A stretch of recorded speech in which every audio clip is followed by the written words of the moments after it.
The key to handling conflict is not what you say, it is what you observe. In today's episode, I'm going to teach you exactly what I teach every single one of my legal clients. So if you've ever wondered, what's it like to be a legal client of Jefferson? Well, today is your chance to do that. Today's the lucky day. We're going to dive into how do you handle high-stress conflict situations and operate at a different level that you did not know was possible.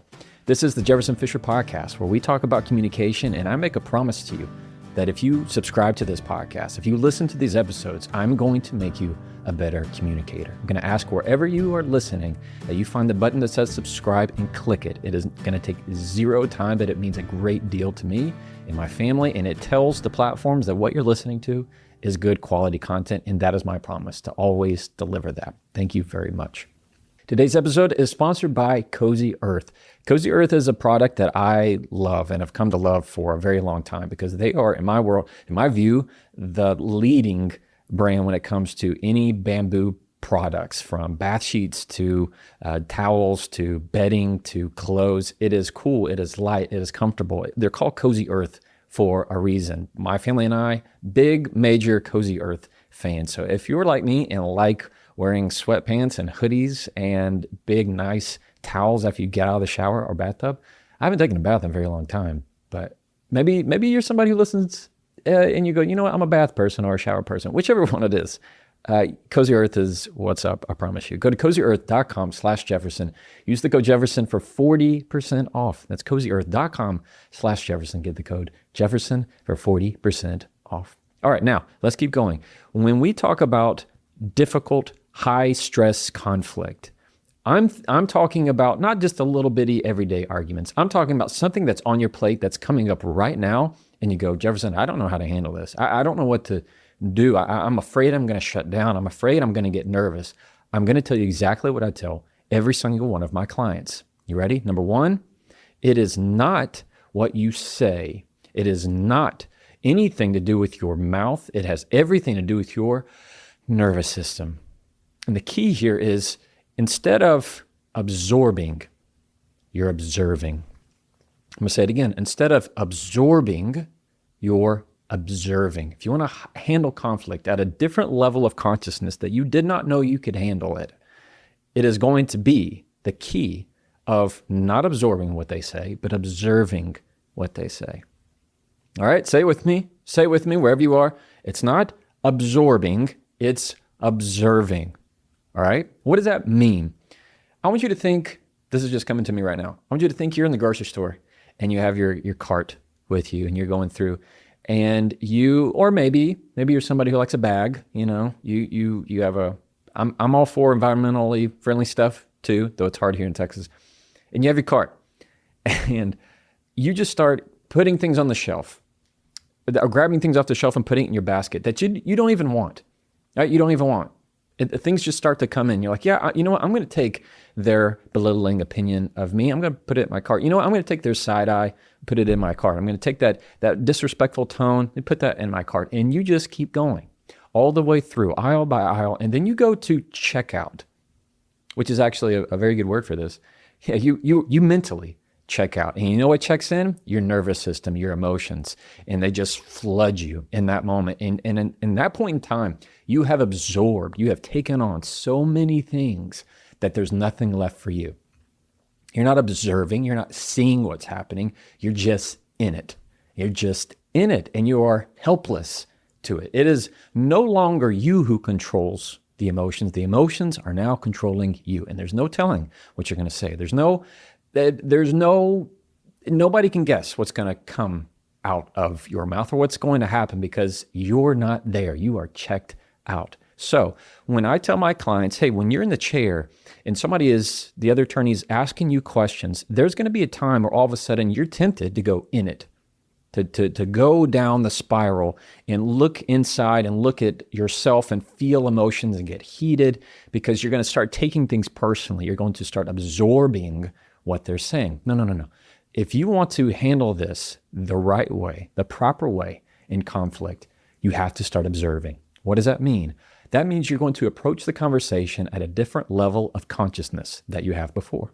That means instead of going, how could he say that to me? Oh my gosh, and you start holding your breath and you start getting flustered and you get nervous or maybe you tear up, it's because you're not seeing it as, I wonder why he's asking me this. I wonder why she's saying that. I wonder where they're going with this.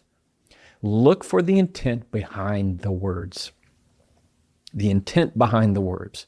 When you are observing what's happening, in some sense being an attached observer. I've said this before, where it's like you are sitting in a movie theater with your popcorn and you're watching the conversation take place. And that puts you in a different perspective of looking at the person who's talking to you and thinking, I wonder why that character is saying this. I wonder what the plot is. I wonder what the narrative is. I wonder what scene is coming up next. And you see how when you look at it that way, you have full control. You're now the director, the producer, the screenwriter of exactly what happens next. And then it's just action. And you're able to be in the state of mind of, hey, I'm observing the conversation. And from there, that gives you a chance to let your body regulate because you're not in it. You are seeing it. You're seeing the conversation. Number two, what I teach every one of my clients is something that's at the forefront of my book. The next conversation, argue less, talk more. And rule number one, when I say it with control, and that is let your breath be the first word that you say. I've been talking a little fast here in this podcast, which is unlike me. I think I'll tell you why. I drank too much coffee this morning. Too much coffee, admittedly. Usually I talk pretty slow, all right? Can you hear how just the way I'm talking now and how I'm slowing down just a little bit might, in a micro percentage, also slow you down a little bit. Maybe, the neural activity in your brain is starting to slow down just a little bit. Maybe you feel a little bit more relaxed at me speaking a little more slowly. When I put a breath before my words, it is making sure that I am regulating myself. And even more importantly, I am showing you that I am regulated, that I am in control. And what I'm about to say, I've chosen those words. It makes a very big difference. So when I teach my clients, hey, don't get wrapped up. Don't try and step on somebody's question. Don't try to interrupt them. Let them get it out. And then you observe the question, observe the interaction, take a breath, and then choose what you want to say. You are in complete control of the pace of any conversation. Nobody can make you say anything you don't want to say, and nobody can make you say it at a time you don't want to say it. That choice is yours. That choice is yours. And I cannot tell you how many clients I have seen come to find, accept, and grow in their own power and their own sense of value and worth of, wow, I get to choose if I say anything. And you know what? If I want to wait 30 seconds before I say something, I can do that. It is a freeing feeling to know, I'm going to think about this. Let me chew on this question for a second. Just that alone. The ability to say that says, oh, no, I'm operating at a different level you don't know about. No, I'm not who you thought I was. I know exactly what I'm doing. I'm going to choose my words, and I'm going to show you that what I'm about to say is something that I absolutely mean, and I'm saying with intention. All right? Can you feel the difference? Say, what kind of breath are we talking about? I've run through this breath before. It's always good to do it because it's something that is good for me too. It's a conversational breath. And what it does, it's based on a physiological sigh, which is a double, that kind of sounded weird, double inhalation. A double inhalation. So you're breathing, you're inhaling twice. All right. So you ready with me? We're going to breathe through your nose. Wherever you are, just do it. Don't worry about it. People might look at you. Don't worry. Ready? We're going to breathe in through your nose about 2 to 3 seconds. One more at the top. And then let out through your nose. My guess is you're starting to come down a little bit. Maybe your shoulders relaxed a little bit. It's the feeling that mimics a sigh. When you use that kind of breath, and I promise you, you continue to do it while I'm talking right now, you'll see that you get really good at it. You can do it anytime. The most crucial part for me is when I teach my clients to do it is before they answer the question. Just take 2 seconds or 1 second. What we like to say here in the South is just say 1 Mississippi. In other words, in your head, you're going to go, Mississippi. Like, well, you can use your own name if you have a long name. Just whatever it is, it's to get you in the mindset of taking a beat, a moment. Take that breath and choose what you want to say. It is always going to be better. Now, before we keep going, I want to take a second to tell you about Fabric by Gerber Life. You know what gives me a lot of peace of mind? It's knowing that if something was ever going to happen to me or my family, and I have 2 kids, my son is 7, my daughter is 5, that they're going to be taken care of in a world that's scary, honestly. And I travel a lot and I do a lot of things, and that's what life insurance is really for. It's making sure that the people and your loved ones in your life and that depend on you also have a peace of mind. And it's hard to think about sometimes. It's weird to think about, but it really is something important. Fabric by Gerber Life is a term life insurance you can get done today. It's made for busy parents like you, like me, all online and on your schedule, right from your couch, actually. You can be covered in under 10 minutes with no health exam required whatsoever. So if you're young and healthy, now's the time to lock in rates. Even if you have coverage through work, it might not be enough. So you want to make sure that that gets taken care of, and it may not follow you if you leave your job. Fabric makes it simple. Flexible, high-quality policies that fit your family and your budget, like $1 million in coverage for less than $1 a day. And they've partnered with Gerber Life, which is trusted by millions of families for over 50 years. Join the thousands of parents who trust Fabric to help protect their family. You can apply today in just minutes at meetfabric.com/Jefferson. That's meetfabric.com/Jefferson. Policies issued by Western Southern Life Assurance Company, not available in certain states. Prices subject to underwriting and health questions. And now, back to the episode. And number 3, the third thing that I teach every single one of my clients is to use less words. Say less. Now, in the legal context, if my witness starts to give a very long answer, you know what happens? Why did I say it like that? Happens?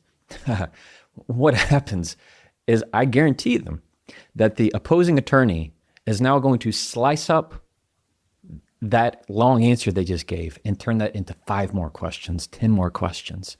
The shorter the answer, the stronger, more clear it is every single time.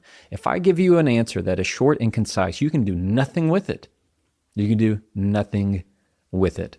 Hear the difference. So I might have a client who I've trained and we practice a lot.